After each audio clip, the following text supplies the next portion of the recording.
창의성, 이거 어디서 오는 걸까요?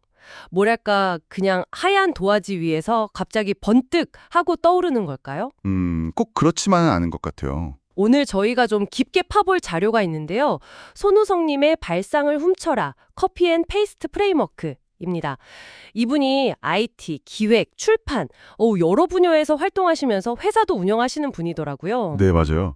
이 자료가 딱 그 얘기를 해요. 창의성이라는 게 피카소 말처럼 위대한 예술가는 훔친다는 그 말에서 시작한다는 거죠. 아, 피카소 얘기요. 유명하죠. 그렇죠.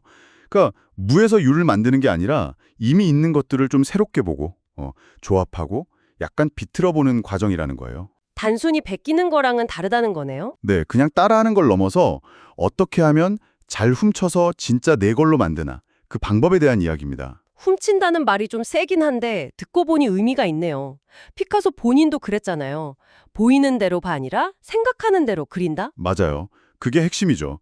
그냥 겉모습만 따라하는 게 아니라는 거. 생각해보면 아기들이 엄마 아빠 표정 보고 따라하면서 감정 배우는 거랑 비슷한 건가요? 정확해요. 그런 거죠.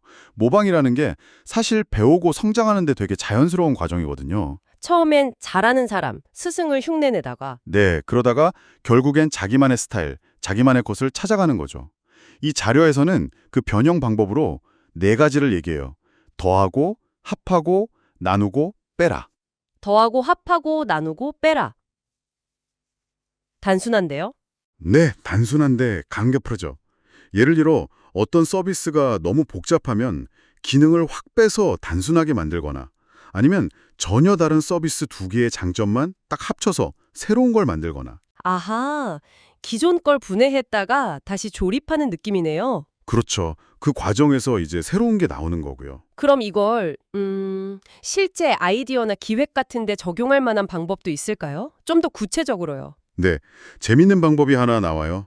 가상의 책 쓰기요. 가상의 책 쓰기요? 네, 어떤 분야를 진짜 깊게 알고 싶다. 그러면 아예 그 주제로 내가 책을 쓴다고 상상해 보는 거예요. 제목도 정해보고 다른 좋은 책들 목차 보면서 내 목차도 짜보고 정보 모으고 심지어 글 쓰는 스타일까지 한번 훔쳐와 보는 거죠. 와, 그 과정 자체가 엄청난 공부가 되겠는데요. 지식을 내 걸로 만드는. 네, 아주 강력한 훈련법이죠. 지식도 구조화되고요. 듣다 보니 기획안이나 제안서 쓸 때 중요한 점도 있던데요. 프로파일링, 이게 핵심이라고. 아, 맞아요. 프로파일링 중요하죠. 내가 하고 싶은 말만 막 하는 게 아니라. 그렇죠. 듣는 사람, 그러니까 뭐 부장님이든 사장님이든 그 결정권자가 뭘 듣고 싶어 할까, 뭘 중요하게 생각할까, 이걸 먼저 파악해야 한다는 거죠. 아, 상대방 입장에서 생각하는 거? 네, 그래서 뭐 프로파일링 시트 같은 걸 써보라고도 해요. 그 사람 KPI는 뭐지? 요즘 뭐에 관심 있지? 이런 걸 좀 구체적으로 분석해 보는 거예요. 그렇게 분석해서 딱 맞춰 제안하면 설득력이 확 올라가겠네요? 당연하죠. 훨씬 잘 먹히겠죠. 근데 아이디어를 만들려면 재료가 있어야 하잖아요. 정보나 근거 같은 거. 이런 건 또 어디서 훔쳐와야 할까요? 자료에서는 되게 다양한 것을 얘기해요. 온라인 커뮤니티나 카페 있잖아요. 동호회 같은 것. 네네. 아니면 뭐 전문가들 SNS나 슬라이드쉐어, 핀트레스트 이런 데 올라오는 자료들. 이미 남들이 만들어 놓은 결과물들을 열심히 찾아보라는 거죠. 이미 있는 것들을 잘 활용하라. 네. 근데 만약 딱 맞는 자료가 없다. 그러면 뭐 검색 트렌드나 통계 같은 걸로 예측하고 근거를 만들어 볼 수도 있고요. 아, 데이터를 활용해서. 그렇죠. 때로는 좀 투자가 필요할 수도 있어요. 유료 리포트를 사거나 전문가한테 자문을 구하거나 정보의 퀄리티가 중요하니까요. 그렇게 재료를 모았으면 이걸 잘 전달하는 것도 중요할 텐데요. 맞아요. 메시지를 좀 명확하고 인상 깊게 만드는 원칙 6가지 얘기도 나오거든요. 6가지나요? 네. 뭐 단순성, 의외성, 구체성, 신뢰성, 감성, 스토리 이런 건데 예를 들어 의외성은 듣는 사람이 하게 만드는 거예요. 예상 못한 질문이나 데이터 같은 걸로요. 아, 주목을 확 끄는 거군요. 그렇죠. 그리고 또 강조하는 게 시각화, 그림의 힘이에요. 아, 저도 공감해요. 긴 글은 잘 안 읽게 되잖아요. 맞아요. 그래서 픽토그램이나 다이어그램 같은 걸로 딱 보여주는 게 훨씬 효과적이라는 거죠. 복잡한 비즈니스 모델도 그림 하나로 설명될 때가 많거든요. 듣다 보니 이런 활동들이 결국 다 개인의 성장하고 연결되는 것 같아요. 네, 맞아요. 생각의 근육을 키운다는 표현을 쓰는데 딱 그거죠. 꾸준히 해야 되는 거거든요.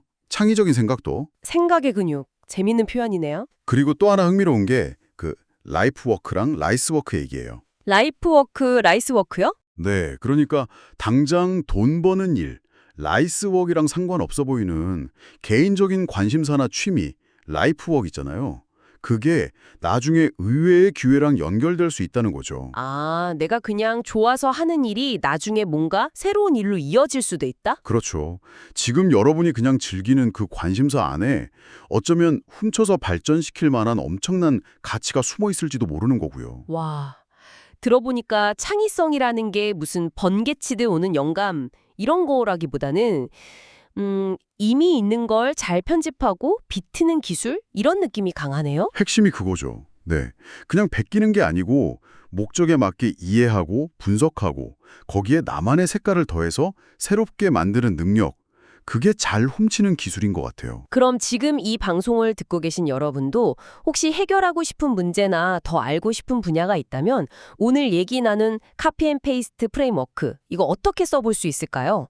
어떤 아이디어를 좀 훔쳐와서 나만의 것으로 만들어보고 싶으신가요? 마지막으로 이런 질문 한번 던져보고 싶어요. 그 독일 디자이너 디터 람스 아시죠? 아, 네. Less but better. 맞아요. 그분이 만든 좋은 디자인 10개명 있잖아요.